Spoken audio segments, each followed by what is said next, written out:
Salut tout le monde, bienvenue sur ma chaîne Miss HK Conseil. J'espère que vous allez bien et que vous êtes prêts pour découvrir un nouveau sujet. Allez, c'est parti, on y va. Aujourd'hui, nous allons parler d'un sujet assez sympathique. Nous allons parler de vos rêves. Quelle en est la signification? À quoi déjà servent les rêves? Donc déjà, la finalité des rêves. On peut considérer les rêves comme des sortes de films faits maison que chaque personne va produire en réaction à ses expériences quotidiennes. Ces films, entre guillemets, ont pour objet d'éclaircir certaines situations et d'apporter un soutien à la personne. Avec une bonne connaissance, ils peuvent devenir une sorte de guide spirituel. En effet, les pensées oniriques, alors quand je parle de pensées oniriques, c'est en fait toutes les pensées qui sont relatives aux rêves. Donc ces pensées oniriques constituent une fenêtre sur l'inconscient où s'entassent souvent des sentiments enfouis et des besoins refoulés qui n'affleurent plus à la conscience. Il a été démontré qu'en période de crise, notre production onirique augmente de façon significative. Alors tant en termes de quantité qu'en termes d'intensité.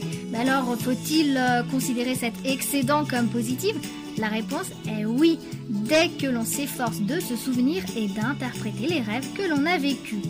Alors leur potentiel thérapeutique n'est en rien négligeable.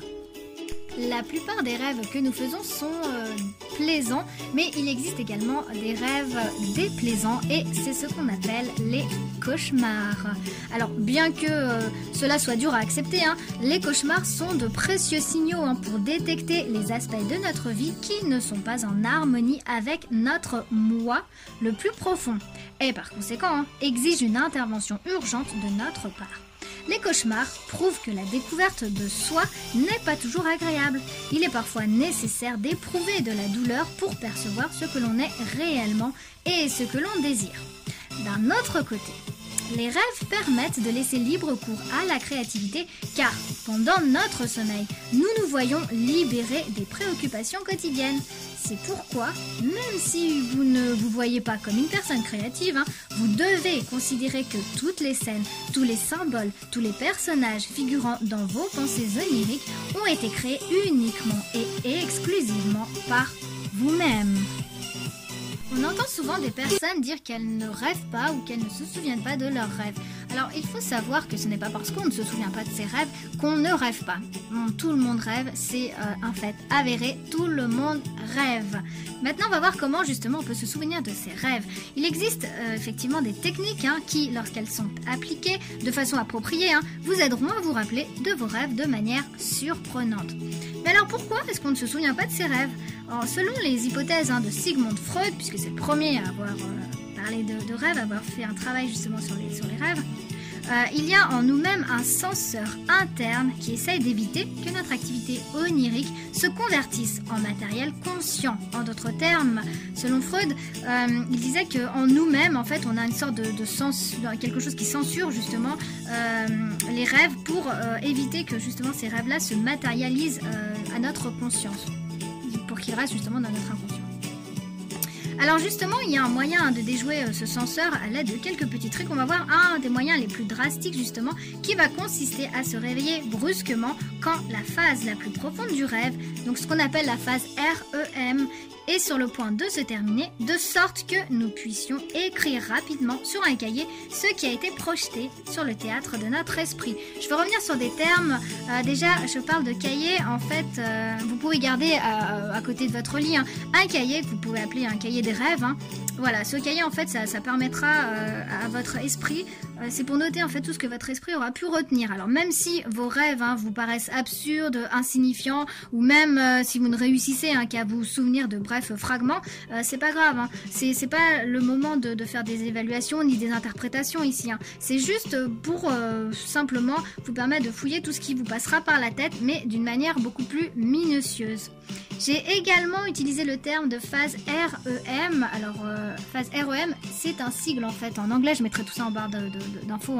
Le sigle REM, c'est le sigle anglais qui signifie Rapid Eye Movement, c'est-à-dire c'est le mouvement rapide des yeux, puisqu'on sait que quand on rêve, si on regarde une personne rêver, on sait qu'elle rêve parce qu'on voit ses yeux, on voit qu'elle fait des mouvements oculaires en fait des yeux. Voilà. En gros, c'est ça. Maintenant, comment se préparer à dormir correctement, comment bien dormir? En fait, il est fondamental de s'entourer d'une ambiance stimulant l'activité onirique. C'est-à-dire que on doit se sentir à l'aise déjà dans notre chambre et également dans notre lit. D'ailleurs, moins nous utilisons de vêtements pour dormir et mieux c'est. Mettre en pratique des techniques de relaxation, écouter de la musique douce, prendre un bain chaud quelques minutes avant de se mettre au lit pourront également nous aider à soulager notre stress afin d'avoir un sommeil profond et réparateur. Alors sur le marché on trouve de bons livres de relaxation concernant le training autogène ou alors même le yoga. Cependant, la véritable clé va résider dans le fait de se concentrer pour se souvenir des rêves.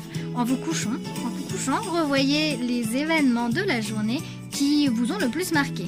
Et dans ce sens, vous augmenterez de cette manière la probabilité de rêver des thèmes qui vous préoccupent le plus et qui vous intéressent. Cette vidéo est à présent terminée. J'espère que le sujet vous aura plu. N'hésitez pas à me laisser des commentaires. Vous pouvez également me retrouver sur les réseaux sociaux tels que Instagram, Facebook, mail sur Miss HK Conseil. N'hésitez pas à liker et à partager. Je vous remercie pour avoir pris soin de regarder ma vidéo. Je remercie particulièrement mes abonnés. Si vous souhaitez faire partie de la communauté HK, n'hésitez pas, faites le premier pas, abonnez-vous. Quant à moi, je vous dis à bientôt et d'ici là, prenez soin de vous.